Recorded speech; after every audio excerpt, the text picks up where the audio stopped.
Jaya Radha Madhava Kunja Bihari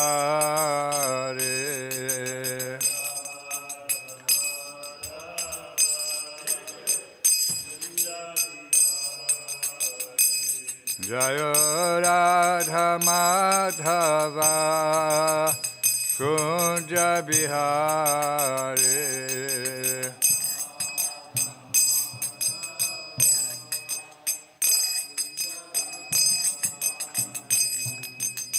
Gopi Jana Vallabha Girivaradhari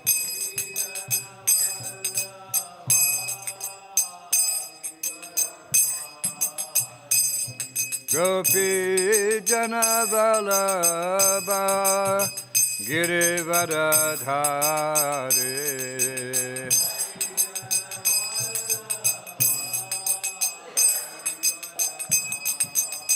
Yashodanandana Braja Janaranjana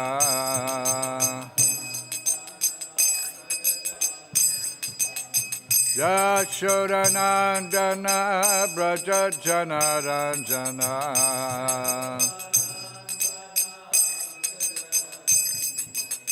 Yamuna Tira Vanachare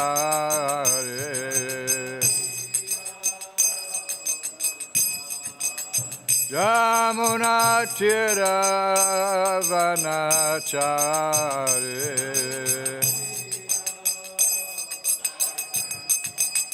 Jaya Radha Madhava Kunja Bihari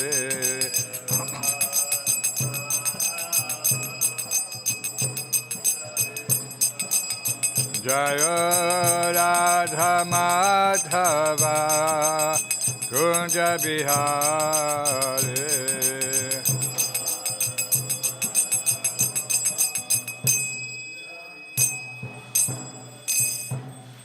Jaya Om Vishnupad Paramahansa Parivrajakacharya Sutara Sati Srimad Divine Grace of Charanavinda Bhaktivedanta Swami Srila Prabhupada Ki Jaya Chilil Vishnu Om Vishnupad Paramahansa Parivrajakacharya Sutara Sati Srimad Divine Grace Srila Bhakti Siddhanta Saraswati Thakur Swami Prabhupada Ki Ananta Koti Vaishnava Vrinda Ki Grantaraj Srimad Bhagavatam Ki Gaur Premanandi all glory to some of the devotees, all glory to some of the devotees, all glory to some of the devotees, all glory to Sri Guru, Sri Gauranga, and Srila Prabhupada.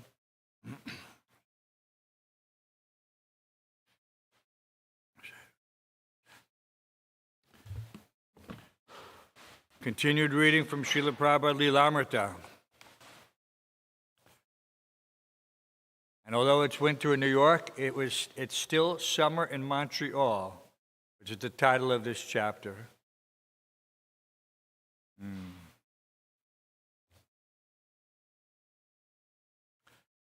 Prabhupada summarized his experience in a letter to Satsut Maharaj.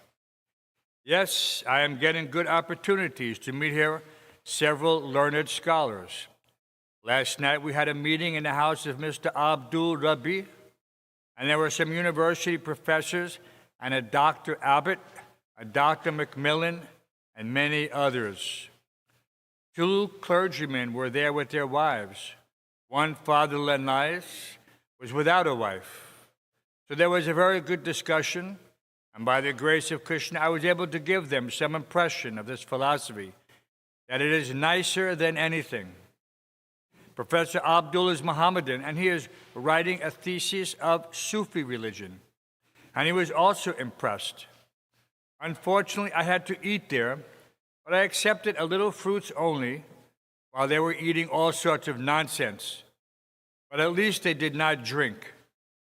We were the only 2 persons, Janardhan and myself, who avoided all kinds of nonsense. Prabhupada attended a more formal ecumenical meeting, a religious conference. About 50 people, including Prabhupada and a group of his devotees, attended. A panel representing various religions honored Prabhupada as the main speaker.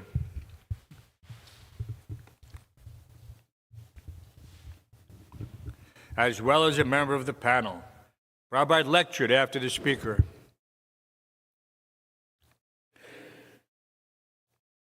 Prabhupada lectured. After the lecture, a Catholic priest asked Prabhupada how could he be so sure of his statements about God. Why not, Prabhupada said. What is the difficulty? I have consciousness. There is God. Now I have forgotten him. I have to revive my consciousness of God. What is difficult in knowing that much? The questioners were not his submissive young disciples, and this was not Prabhupada relaxed and sitting back on a pillow in his room. He was alert, logical, and very sociable. But some of the panel were not satisfied with his presentation. The moderator took up their cause. Moderator, are you saying that you are perfect? Prabhupada, I am imperfect. That's all right. But I know what is perfection. Moderator, but I cannot see that. Prabhupada's disciples laughed at this, and Prabhupada turned to reprimand him. Don't laugh. Then returning to his debate with the moderator. Therefore, you are here. You have to go to London. If you have purchased a ticket for London, and if you have gotten to the airplane, so even if you have not got to London, you are sure that you are going to London. Moderator, yes, I can be sure. I understand that. I have no doubt about that. But how can your security? Prabhupada, no. If I have understood that my destination is London, I feel secure that I am going to London, and that is my happiness.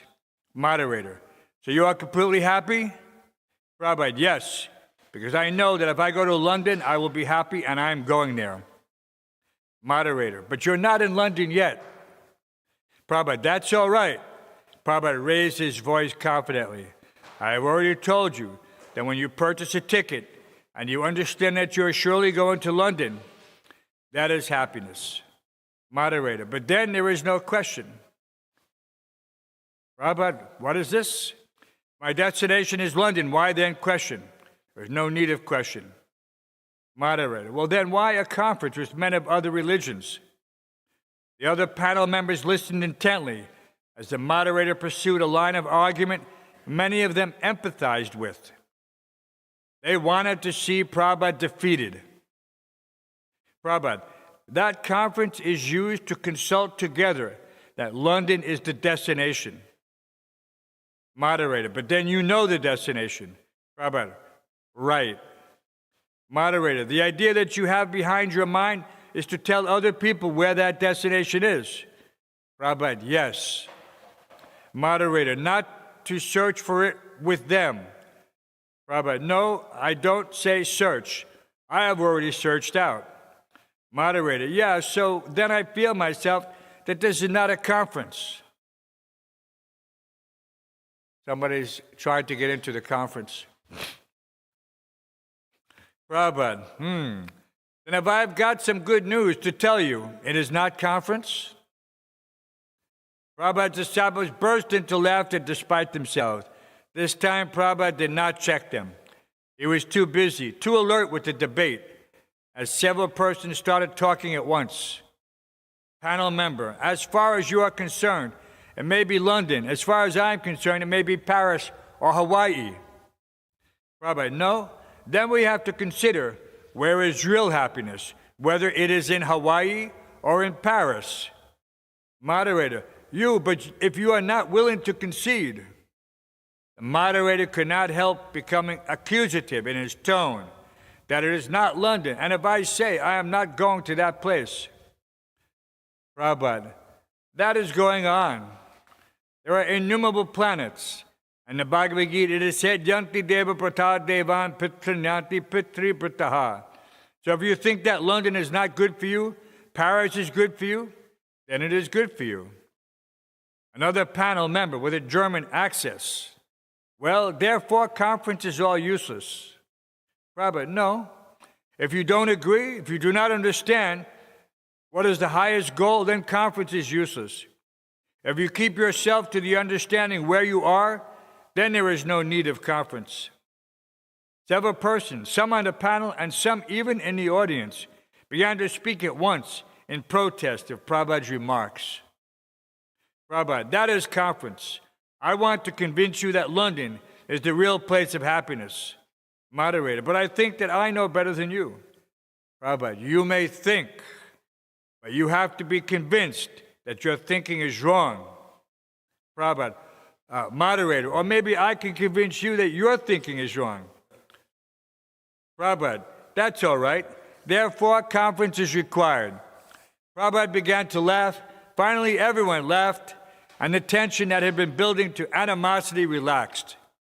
But the formal order of the conference had been lost, and now everybody began to speak at once. Moderator, excuse me, Swamiji, but the time is running out. Prabhupada, yes. Moderator, and I would like to thank you very much for coming. Prabhupada, now you are convinced that conference is required?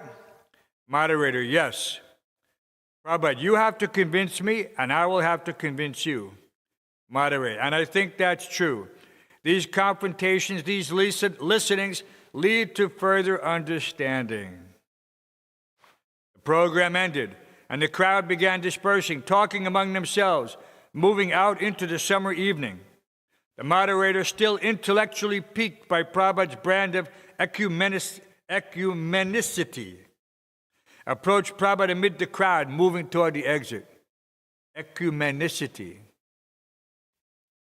The question is, the young minister pursued, where should we go? If you believe that you must go to London, yet I believe very strongly I must go to India, and I am convinced that at least for me, India is wonderful. Prabhupada, no, if you are convinced that going to India is good for you, so similarly you must accept that going to London is also nice. Minister, yes, but so you may also be convinced that India is better than London. Prabhupada, yes, if you can convince me. Srila Prabhupada ki jai.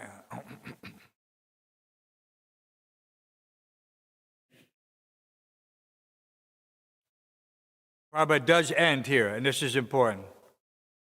Convince means you have to convince me with your reasoning power of presentation. Srila Prabhupada ki jai.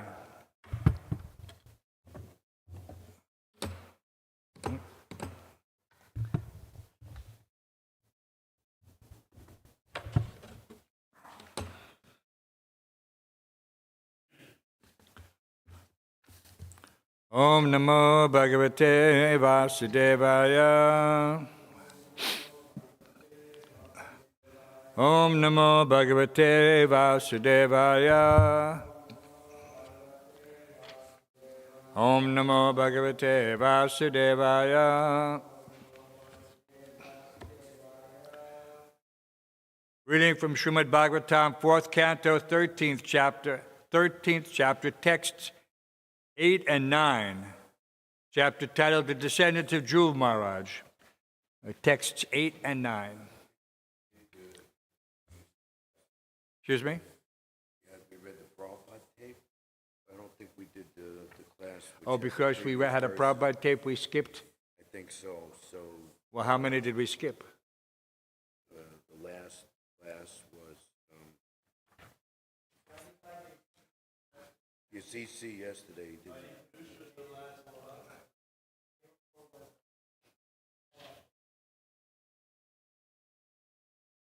So that would be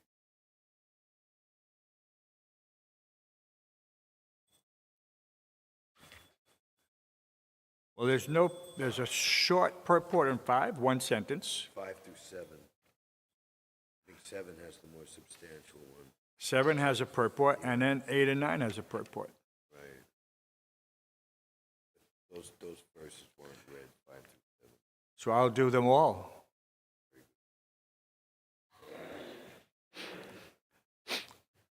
So what texts are we putting up there for chanting?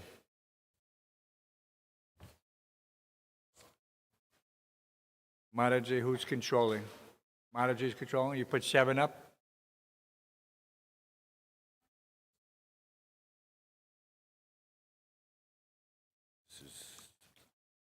Sure.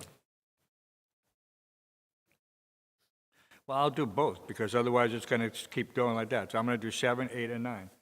I'm just going to chant 7, then chant 8, and then we can collectively chant verse 9.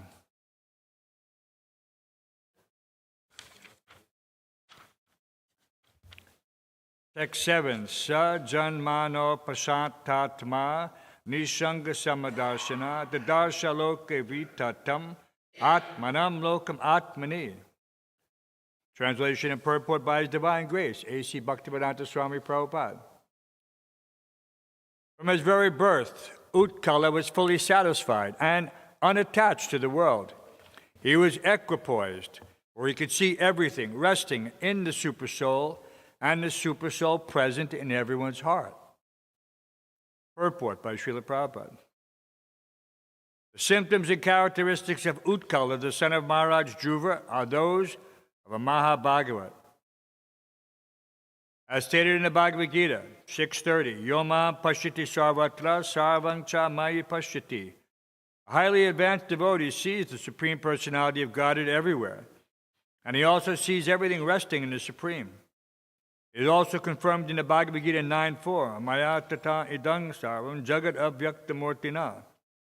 Lord Krishna is spread all over the universe in his impersonal feature. Everything is resting on him, but that does not mean that everything is he himself. A highly advanced Mahabhagavat devotee sees in this spirit. He sees the same Supersoul, Paramatma, existing within everyone's heart, regardless of discrimination, based on the different material forms of the living entities. He sees everyone as part and parcel of the Supreme Personality of Godhead. The Mahabhagavata who experiences the Supreme Godhead's presence everywhere is never missing from the sight of the Supreme Lord, nor is the Supreme Lord ever lost from his sight. This is possible only when one is advanced in love of Godhead. Again, I'll read text 8, and then we'll chant text 9. Atmanam Brahma Nirvanam Pratyasthamita Vigraham Avabodha Rasaikatmyam Anandam Anusantatam. And I will chant verse 9. Avyavachina Yogagni Avyavachina Yogagni Avyavachina Yogagni Dagda Karma Malasaya Dagda Karma Malasaya Sarupam Avarundhano Sarupam Avarundhano Natmanonyam Tidakshata Natmanonyam Tidakshata. Please chant.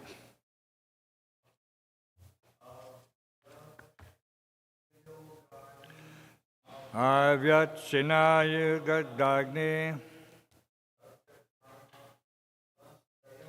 Dagda Karma Malasaya Sarupam Avarundhana Natmanonyam Tadaksata Ayavachana Yogagni Dagda Karma Malasaya Sarupam Avarundhana Natmanonyam Tadaksata Avyatpachena Yogagni Dagda Karma Malasaya Sarupam Avarundhana Natmanonyam Tadakshata Aryavachina Yogagni Dagda karma malasaya Sarupam avarundhana Natmanonyam tadaikshata Avyavachena yognani Dagda karma malasaya Sarupam avarundhana Natmanonyam tadaikshata. Ladies, Avyavachena yogagni Dagda karma malayasaya Sarupam avarundhana Natmanonyam tadaikshata. Atmanam, self, Brahma, spirit, Nirvana, extinction of material existence, Pratyastamita, ceased, Vigraham, separation, Avabodha rasa, by the mellow of knowledge, Eka Atmyam, oneness, Anandam, bliss, Anushantatam, expanded, Avyavachena, continuous, yoga, by practice of yoga, Agni, by the fire, Dagda, burned, Karma, fruit of desires, Mala, dirty, Asaya, in his mind, Swarupam, constitutional position. Are we getting there? Avarundhana, realizing, na, not, atmana, then the spirit soul, anyam, anything else, tada, then, aikshita, saw. Translation and purport by His Divine Grace, A.C. Bhaktivedanta Swami Prabhupada. By expansion of his knowledge of the Supreme Brahman, he had already attained liberation from the bondage of the body. His liberation is known as nirvana. He was situated in transcendental bliss, and he continued always in that blissful existence, which expanded more and more. This was possible for him by continual practice of bhakti yoga, which is compared to fire because it burns away all dirty material things. He was always situated in his constitutional position of self-realization, and he could not see anything else but the Supreme Lord and himself engaged in discharging devotional service. Purport. These two verses explain the verse in the Bhagavad Gita 1854. We need the purport up there, right? Is that the purport? Or you getting there? Brahma bhuta prasanatmana sochati na kankshati samak sarveshu bhuteshu madbhaktim labhate param. One who is transcendentally situated at once realizes the Supreme Brahman and becomes fully joyful. He never laments nor desires to have anything. He is equally disposed toward every living entity. In that state he achieves pure devotional service unto me. This is also explained by Lord Chaitanya in his Shikshastaka in the beginning of the first verse. Chaito darpanamarjanang bhava mahadavagni nirvapanang shreya kaira vachandika vitaranang vidya vadu jivanam. The Bhakti Yoga system is the topmost yoga system. And in this system, the chanting of the holy name of the Lord is the foremost performance of devotional service. By chanting the holy name, one can attain the perfection of nirvana, or liberation from material existence, and so increase one's blissful life of spiritual existence, as described by Lord Chaitanya, Anandam Buddhi Vardhanam. When one is situated in that position, he no longer has any interest in material opulence, or even a royal throne and sovereignty over the whole planet. This situation is called Viraktir Anyatra Syat.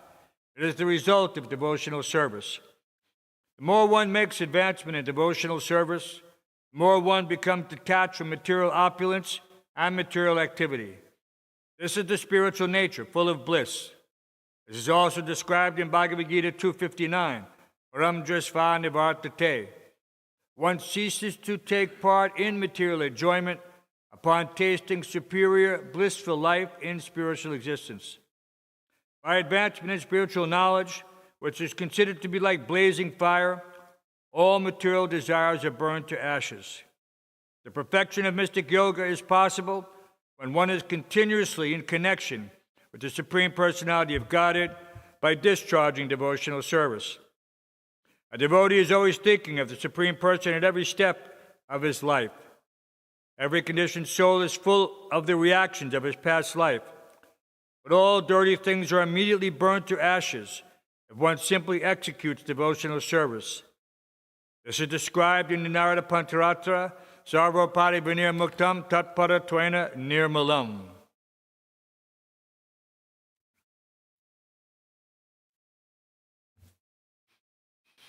Om Jnana Tamandasya Gananjana Shlakaya Chakshor Militam Yena Tasmai Shri Gurave Namaha Mukam Karoti Vachalam Pangum Lankaite Gramyat Kipatamam Bande Shri Gurum Dirataranam Trinvata Swakata Krishna Punya Sravana Kirtana Ridyant Tekstoya Badrani Vidunoti Suritsatam.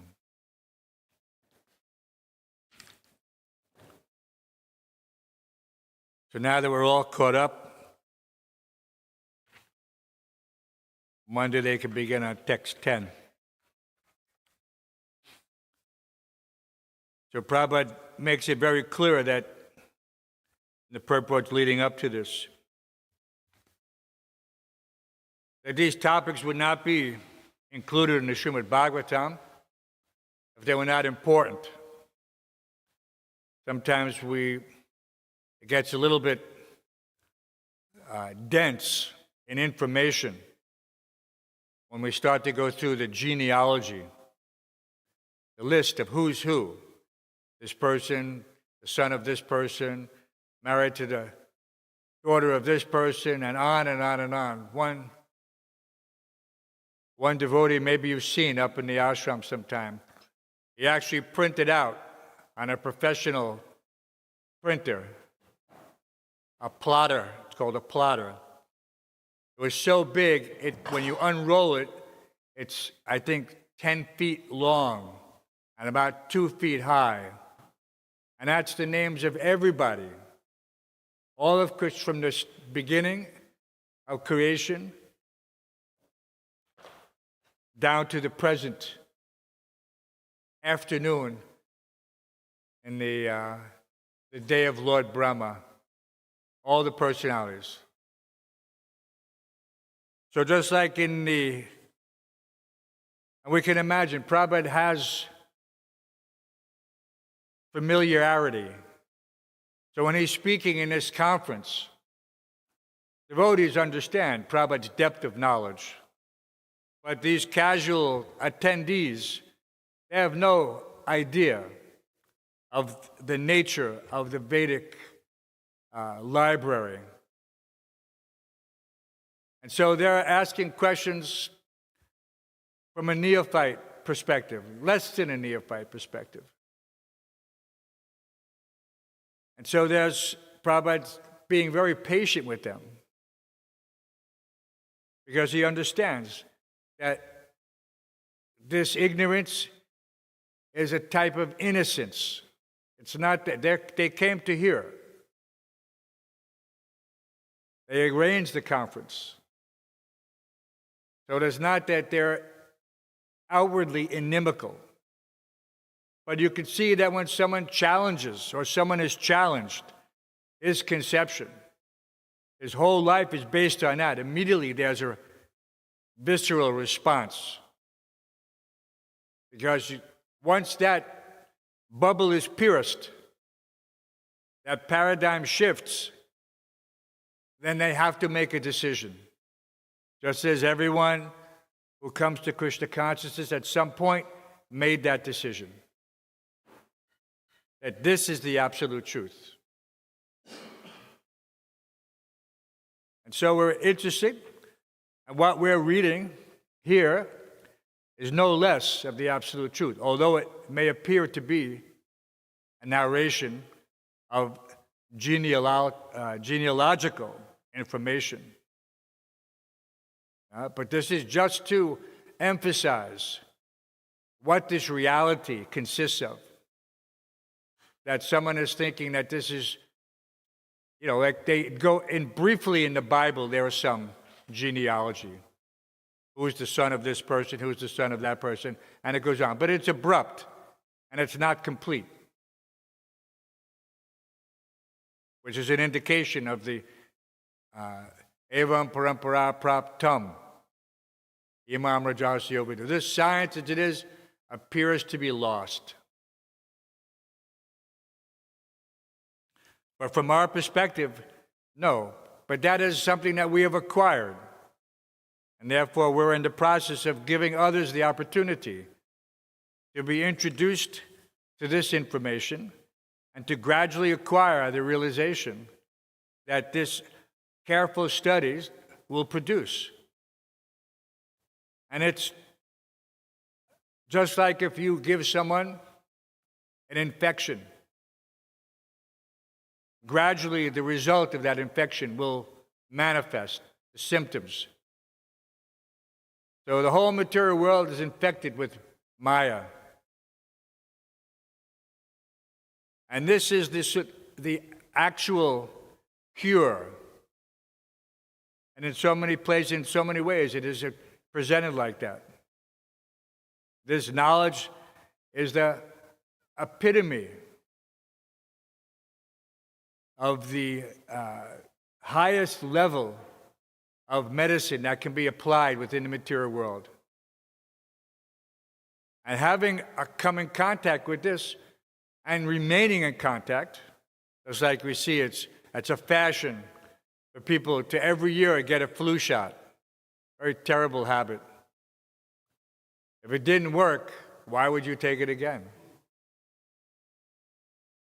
But yet, they continued to push it. But here, we see that once having tasted, and that's alluded to here, this not exactly the same word, but Prabhupada used the term rasagraha. Once having tasted the real nectar of Krishna's lotus feet, in any shape or form, because the Bhagavatam is also compared to the lotus feet of Krishna up to his smiling face, from the first to the 10 cantos. So having once tasted the nectar of the Srimad Bhagavatam, even in the beginning stages, if one is intelligent, if one has acquired the necessary pious credits, either by association with devotees or by performing devotional service in this life or in previous lives, Suchinam Shrimatam Gehe, Yoga Brashat, then he gets the opportunity to acquire this knowledge without much endeavor. And this is another symptom of how potent this knowledge is, how potent the nectar is. It's like sometimes you see that they're talking about this so-called, using this analogy of an inoculation. If something actually is potent, then it immediately works. And no one has to say, oh, well, wait 2 days, wait 2 weeks, wait 2 months. No. It has an immediate effect. And so we see that those who are a little sincere and submissive, then they automatically get immediate benefit. So this is, and here we see that in this line of Dhruva Maharaj, Utkala, from his birth, he's realized. So this is the actual definition of this Suchinam Shrimatam Gehe. There's no gap from one's consciousness in his previous life there's continuity, just like Bharat Maharaj. Although he became a deer, he knew who he was. He knew what his previous life was. And when he took birth as Jad Bharat, he immediately realized how careful he had to be. And so we see that Utkala is a reflection of this same consideration. He didn't want to mix with anyone. And therefore, he was also, just like Jad Bharat, considered to be mad. From an external perspective, considered to be mad. And these souls, sometimes they use the term avadut. Yeah, but it cannot be misunderstood. It cannot be used in such a way that there's misunderstanding or misconception. It's not that one can just present himself as a madman and be accepted as a saintly person. Although there are such people who imitate this attitude in order to attract foolish followers. But yet we have an understanding how, by the grace of Krishna, one can come in contact with this great movement, this how everything has come about, how Prabhupada has even compared ISKCON, to the form of the Supreme Personality of Godhead within the material world. Golokera Premadana Harinam Sankirtan. It is an expansion. But we cannot convince, what is that verse? Like Prabhupada was, that he's at a conference. Amatirna Krishnaya Parataksvatova Mitobi Padeti Grahavratanam. One cannot be convinced even in a conference. These things are not meant for deliberation. The absolute truth is not up for some conversation. And so a conference cannot help anybody. Simply a meeting where people reveal their limited knowledge and abundant false ego. Amatirna Krishna Parataksvatava Mitobi Padyete Grihavritanam Adanta Gobir Vishitam Tamisha Punak Punas Charvata Charvananam. They simply descend by these conferences. What happens? They simply descend into the darkest regions of ignorance, where they will continue to chew the chewed. So and his knowledge is not available. And Satru Maharaj went to some effort to describe who was there. This minister who was not married, probably a Catholic priest, and then so many ministers with their spouses, and then some other teachers and professors, and the Mohammedan person. So, but what is this? Apasyatam Atma Tattvam Griheshu Griha Medinam. They're not grahasta. They're simply engaged in these superficial activities that give some veneer of authenticity, that this person is a professor, that this person is a religious man. But it is only, a veneer means very thin layer. Easily it's peeled off. As sometimes when you buy some electronics, there's plastic on it, and you have to take the plastic off the screen. That's like a veneer. The real screen is underneath, but it is obscured. But then they can put this covering on top to make it look shiny or new. Interestingly enough, I don't know if it's a phenomenon every place else, but in India, nobody ever takes the plastic off. The refrigerator can be 10 years old, but the plastic is still on it. Why is that? They want to keep it. And then after a few years, you cannot take it off. It only comes off in pieces because it's permanently stuck. So that's like that. A person, if he labors too much under material misconception, then that veneer becomes stuck. He's afraid to peel it off, to reveal his own true self, because he's afraid. Now for years, he's pretended to be something else. He doesn't want to be exposed. And when the devotees approach them and begin to try to peel away this veneer, you see that immediately they react. So we have to be very expert or very sincere in our efforts to distribute Srila Prabhupada's books. You don't want to make anyone angry. Prabhupada was very clear. Just see how he handled this crowd. He simply spoke the truth in a very simple way. And he used analogies just suitable for that gathering. And eventually they understood that although you may have your conceptions, you have to prove that your conception, your religion, is better than mine. Not that I accept yours or you accept mine. It has to be reasoning, logic and reasoning. And Prabhupada was expert at logic and reasoning. We're very fortunate that we have such examples and that he has poured his compassion into these purports. Because without compassion, then some person will immediately say, well, I don't understand this, or I can't relate to this.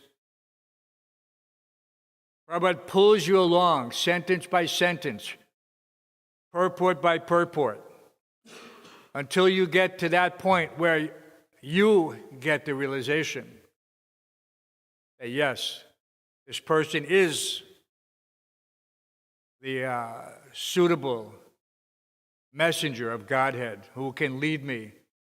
I can have faith. And therefore, one now looks at this, and we were listening in a lecture, and Prabhupada was saying how every time he reads, again and again, it becomes newer and newer, according to his realization. And everyone has experienced that. After you've read the Gita once and you go back again, what you understand on your second reading is degrees increased over your previous understanding. And this never ceases because this is the nature of the absolute truth. We're simply trying to clear away the dust on the mirror of the heart. And to that extent, as we go back to the well, this is the actual well of knowledge. There's the dark well of material existence, and then there's the unlimited, vast well of the Vedic knowledge. And every time we go back to drink from it, it is fresher and fresher. But one has to be sincere. Everything goes according to that. There's sometimes these confirmations or information comes about differently at different points in one's spiritual life. There was Prabhupada was describing about doubt. Someone was expressing doubt in a lecture. No, it was a morning walk. And a devotee actually came to the front of the walk. Quite courageous, if you have. And he whispered, Prabhupada, I have some doubt. I said, oh? And so one is allowed to express doubt, but he has to be willing to receive the answer, not according to his conception. My friend Urdhasvad, my dear godbrother, in the course of preaching to hundreds and hundreds of people who used to come to the temple on 55th Street, many of them were very challenging. We would bring them up, try to soften them up with some Maha sweets, and begin casually maybe presenting. So eventually there's always someone who's challenging. But he would say, very matter-of-factly, he said, if you have questions, it means you don't have answers. So if you have doubts, it means you don't have answers. So you have to be willing to accept. But then they're thinking, no, I have to filter it. I didn't have the intelligence to overcome that doubt independently. But yet, when someone of authority is speaking to me, still I think I have to filter it through my faulty intelligence. Which, if it was anything of any caliber, I wouldn't have the doubt. But they don't have that ability to rationalize, to come to a conclusion logically, in a linear way. No, they just go about keeping this false understanding. So don't be the keeper of false understandings. If you have a doubt, its intelligence is to try to clear it. Don't keep it as an excuse to use in the future. Oh, well, they didn't explain this to me, so I'm leaving. I didn't get the answer to my question. Did you ask it? No. Did you actually try to understand?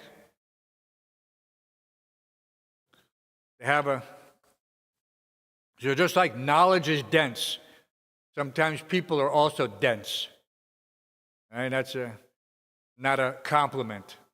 If someone used to in the old days, they said, he's a little dense. It meant that the intelligence, the information is not going in. It's too thick to penetrate.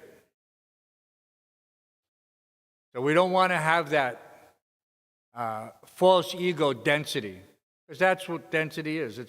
Ultimately, it's the false ego. Every human being is eligible for this information. All right? There's no disqualification except that moga samoga karma moga jnana vichetasaha. Yes, your knowledge is stolen by illusion. So avoid illusion. So the first thing is you have to know, what is illusion? That which is not. You have to eliminate, what is reality? First verse, probably we read that this morning in Preaching is the Essence. Reality distinguished from illusion, the highest welfare. The highest welfare. So that is our efforts to try to present something that immediately appears to someone who's a sincere listener, that yes, this is illusion and this is reality. And many people can be brought to that point very easily. You know, they see. They even have child's nursery rhymes. Life is but a dream. That's the conclusion. Little children are singing it. And it's not really, an adult understands it. Children don't.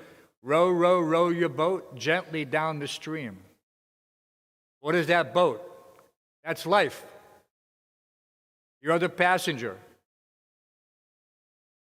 Merrily, merrily, merrily, merrily, life is but a dream. And so everyone's going on along in this illusion, simply satisfied with the status quo. And if someone tries to bring him to the point of knowledge, he has to fight it. He might as well just be saying, don't bust my bubble. Don't destroy my dream, my illusion. I'm happy here. Right? That's the whole premise. They make science fiction novels expressing this same thematic storyline. this is illusion. This is reality. Very useful for preaching. One has to know how to use everything in Krishna service, in preaching. And then as he becomes more serious, he wants to take the mission of the spiritual master as his life and soul. Up to what extent? Janme, Janme, Prabhu say. Life after life, birth after birth.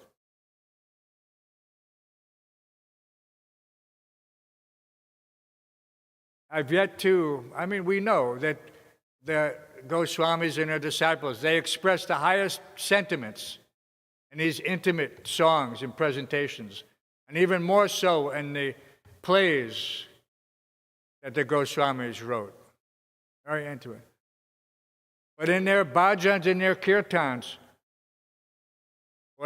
how are they singing? They're presenting themselves as dedicated servants to the spiritual master and the mission to bring about this information to the general mass of people. We don't have any of these bhajans where we're saying Parama Karuna Pahun Dvijana Nitai Gaurachandra, speaking about the mercy of these two brothers. Vishaya Chadiya Sera Semajiya Muke Bolo Hari Hari. You have to give up this sense gratification, chant the holy name, and one will get that happiness. He's not going to all of a sudden be transported into the midst of the rasa dance. Yes, we understand what is the highest. But at the same time, if one is thinking, I'm qualified for that, then he is unfortunately disqualified. Those great sages who became who can imagine how they were able to become elevated? But they were great sages in the time of Lord Ramchandra's pastimes. And then 2 million years later, they became eligible to be wherever Krishna was appearing at that time, which happened to be in the Gokul on this planet. And they could take part in that rasa dance. They were jivas. They were not nityas. They were not Krishna's eternal associates. The sages from the Dandakaranya forest. And what a gap. 2 million years. And yet there are people nowadays who come to associate and they immediately want to enter into that pastime, artificially, somehow or other.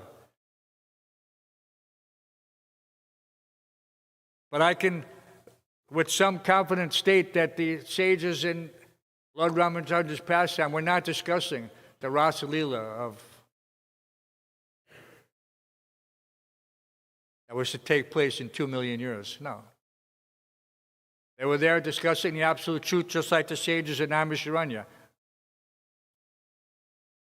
And at a certain point, such topics will be discussed. We have to be fully qualified. And taking the example of Utkala, Dhruva Maharaj, Prahlad Maharaj, we don't see that they're adopting this mood or attitude that I should jump to the highest situation artificially. No. Their whole mood is they see themselves, they see Krishna, and they see themselves in the service of Krishna. This is one's identity. This is actual identity. He was always situated in his constitutional position of self-realization, and he could not see anything else but the Supreme Lord and himself engaged in discharging devotional service. Doesn't it say he was seeing himself dance in the Rasulullah?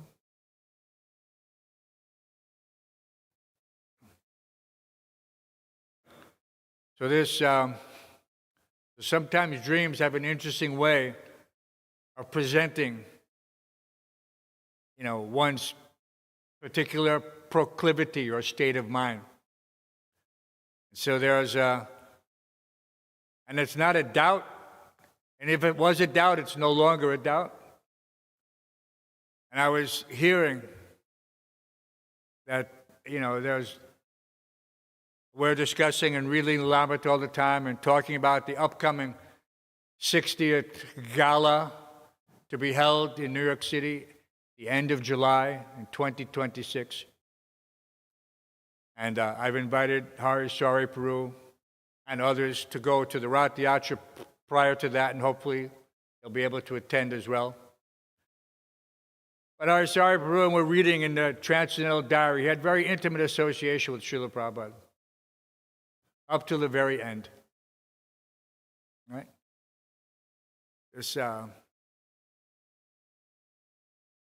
And of course, there's opportunity to ask Prabhupada many things. It's like when Prabhupada told Pancharatna and Madhuvisa that New York City is the most important project. Most important project. And even what Lokik was relating in the chat, good news about book distribution. How His Holiness Radhanath Swami said that the Renaissance of ISKCON will take place starting from New York. So it's a great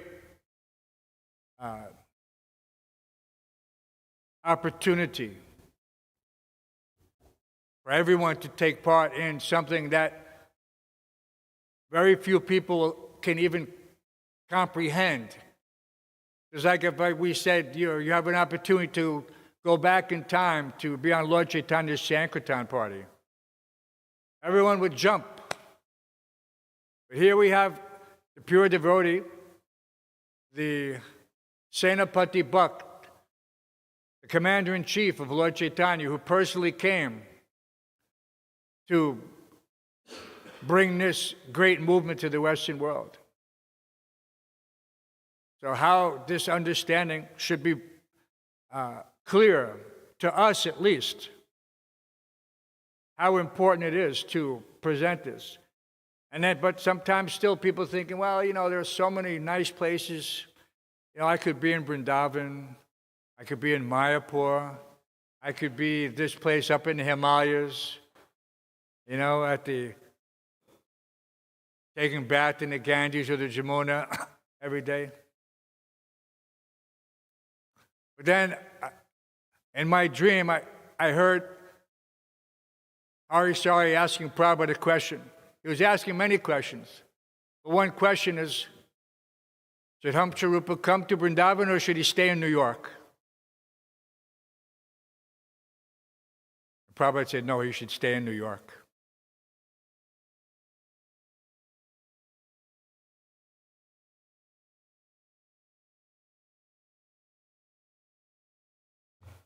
So sometimes these things, even in the mind, subconsciously, there may be some question. But if you're a little sincere, you'll get an answer.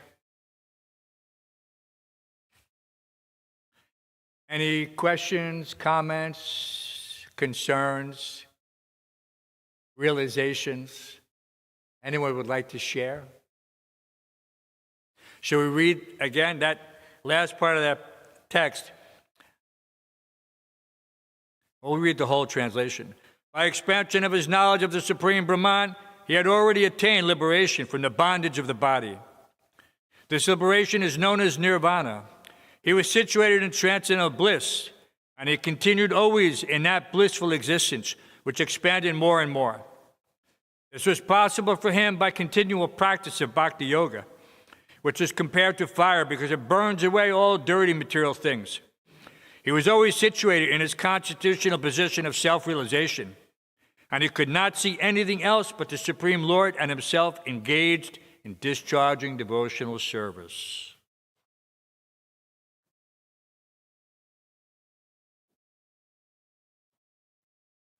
Was it a nice festival last night?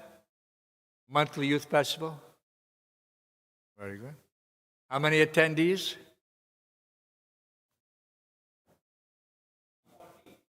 How many? Okay, so yes, very successful. The whole temple room was filled. It was very good. A very nice prasadam I saw they prepared. There's still a bucket of nectar sitting on the front desk. Somebody needs to take care of that. Other than that, we're very happy that somehow or other we're fortunate to be able to host such gatherings, real conferences. That's a real conference. Everyone came to hear about Krishna. Was there any challenges? Was anybody challenging? Somebody expressing something? There was a few challenges? Oh, okay. That's good.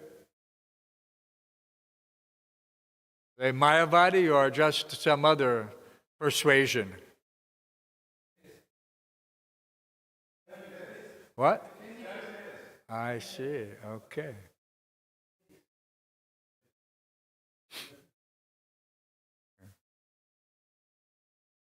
That's all right.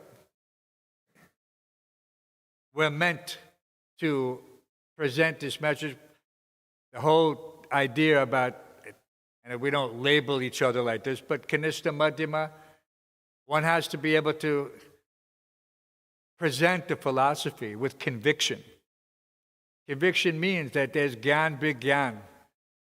Satyam, I always like the way Prabhupada chants that verse.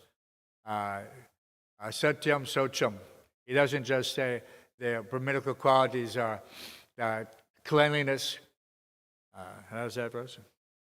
Samo Damo Tapa Socham Shantir Arjavameva Cha Gyanam Bigyanam Saitam Brahma Karma Swabhavajam. This is Brahma Karma. Brahma Karma means you have to be able to convince others. First, you have to convince yourself. Why am I here? Sambandha Abhideya Prayojan. But at a certain point, then you have to be able, and that's why book distribution is so important. One has to be there.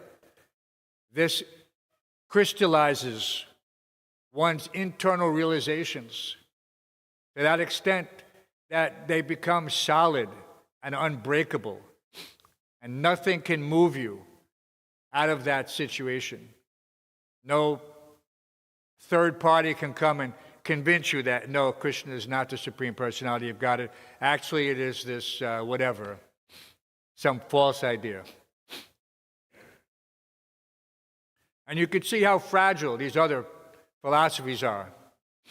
You know, immediately they have no actual argument of why such and such is like this or like that. No, they just hard and fast. What's the term? Blind faith.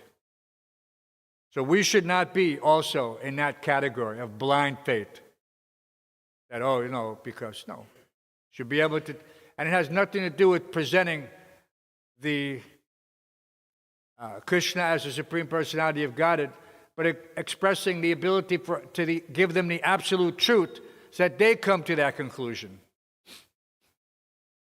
If I just tell you, what's the point? Atmavan Manyate Jagat. My dense mind is not going to allow that to penetrate. I have to willingly accept that.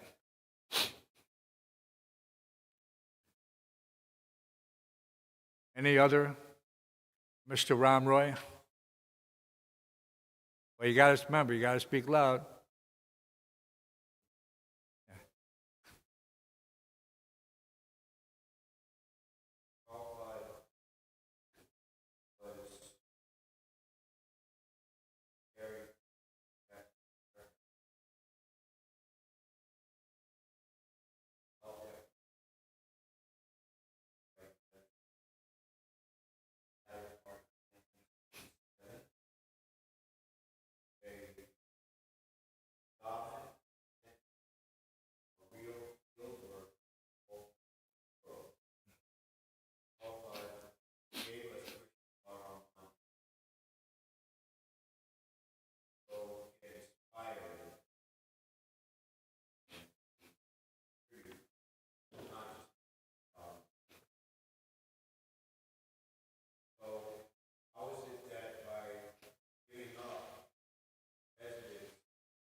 And that realization to go far away, because association is not based on some geographical proximity. And so when one carries the order of the spiritual master, or attempts to execute, or does execute, or makes that place the same, Prabhupada Desh, then he never feels, as Prabhupada many times exclaimed, I never felt any separation from my spiritual master. But yet he left. 1936 to 1955, and then 1955 to 1959, and then 1959 to 1965. All these changes, but Prabhupada never looked back.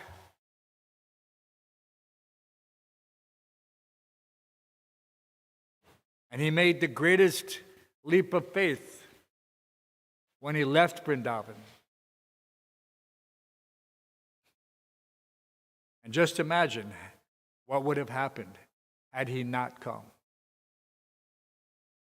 So every one of us is in a similar situation, on a minute degree. At the opportunity to go out the door, to chant the holy name, to distribute Prabhupada's books, is the goal of our preaching mission. We're not meant to stay within the walls. We have our duty. It's like we were describing, and we were saying what was it like on Henry Street? On Henry Street, every day, we had the whole temple cleaned before we went on Sankirtan. Whole temple, top to bottom. And everybody who could go out, went out. So this was the standard operating procedure. It wasn't something that had to be articulated. Nobody had to say, hey, Prabhu, remember, we have to clean up. It was just our routine, just like waking up, just like taking prasadam. Everybody went to do their cleaning duties. There was a temple commander, and he could say, today we want to do this, or today we want to do that, but it was right there. No, well, I have to do it. No. This is what's being done, and everyone's doing it. You're not an exception. You're just, so. And then when it was time to go out, everybody went out. And it was time to come back, everyone came back, took their bath, and rushed down to greet Radha Govinda for the evening arti, which was the most ecstatic arti. And there were recordings which capture some of that ecstasy. But this is after being on the street for 6, 7, 8 hours. They don't come back and think, I'm going to go just take rest, and then, no.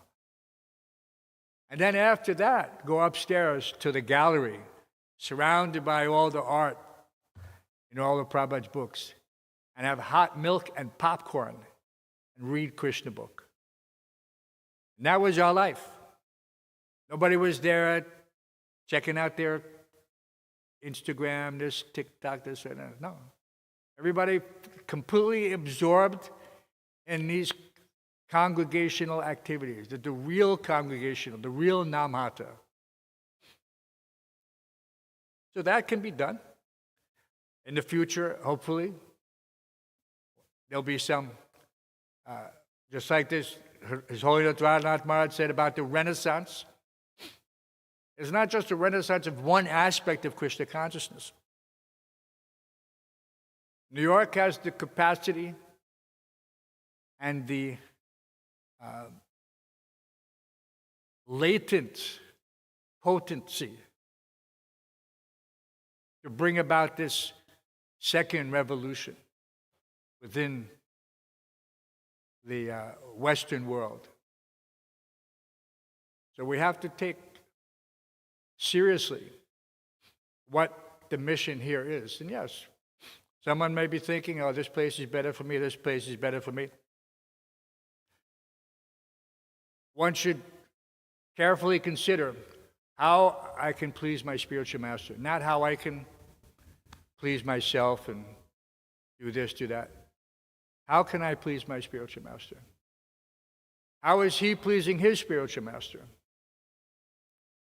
Yeah, by being completely fixed on the mission of Srila Prabhupada. So we have that. It's all documented. I'm not saying anything new. It might be a little paraphrase here and there because it's Kali Yuga. The brain doesn't always work the way you want it to. But that's why we have these books. That's why we have Prabhupada's lectures. Listen to them continuously. When I heard that devotee whisper to Prabhupada, Prabhupada, I have some doubt. Very, very bold. And I couldn't figure out who it was. I have to go to the transcript and see if it's there, because I was listening on the lecture. I wasn't reading or looking, so I have to see it. That's why I have to go. I was just rotating. I was listening to my Prabhupada recorder, and the lectures go one after, so I didn't catch whether it was L.A. or whether it was Mumbai or whether it was, so I have to go back now and see. I know where I am. I mean, I'm bracketed, so I just go back and look for it now and see if it, but it may or may not have identified that person. I could identify some. I could hear a Prajapati, I could hear this person, I could hear that person, but that voice I couldn't identify. So we'll see. Srimad Bhagavatam ki, Srila Prabhupada ki, Gaur Premanandi, Ananta Koti Vaishnava Brinda ki, hot milk, popcorn, and Krishna book reading ki.